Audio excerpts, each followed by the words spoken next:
Hidden amongst these books is a book so controversial, it's number 1 on the American Library Association's top 10 most frequently challenged book list. This is Genderqueer, a graphic novel by author Maya Kobabe. This book, along with 4 others, led New Jersey librarian Martha Hickson down a rabbit hole that nearly cost her her job and her own health. I started getting hate mail at work from parents who were allied with the people who brought all this up. Some of the students who were associated with these parents began engaging in what I call nuisance vandalism. So these kids were intentionally seeking out those types of books on the shelf, removing them from the shelf, hiding them throughout the library, intentionally misshelving them or turning them backwards so that the spines would be hidden and the pages would be faced out. That was a daily event. And throughout all of this, Hickson's health started deteriorating. I was really having difficulty sleeping, eating. I was having digestive distress. Despite some concerns from the Northern Hunterdon Voorhees community about what was written in the pages of those contentious books, they were restored and free to be checked out at the school library.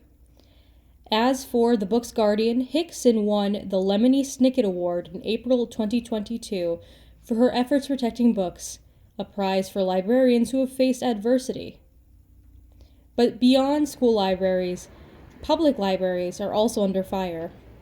This is the Montclair Public Library, one of 77 libraries in the Bergen County Cooperative Library System, Buckles for short. And perhaps these book bans aren't as new as one would think. Enter David Hansen, the executive director of Buckles. I don't think this is a new trend. I think if you look at book banning, and book banning has been something that's been around as long as you've had public libraries, it's always been about the same thing.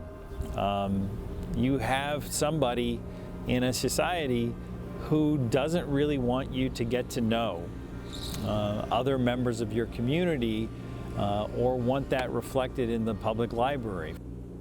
Hickson's situation has taught us anything. Book bans happen anywhere and everywhere.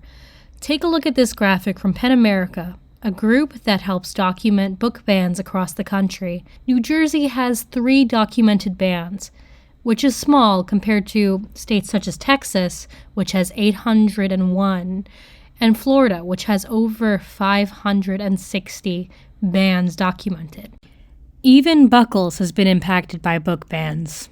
We've had a number of our sites come under the idea of somebody wanting to remove material from the shelves.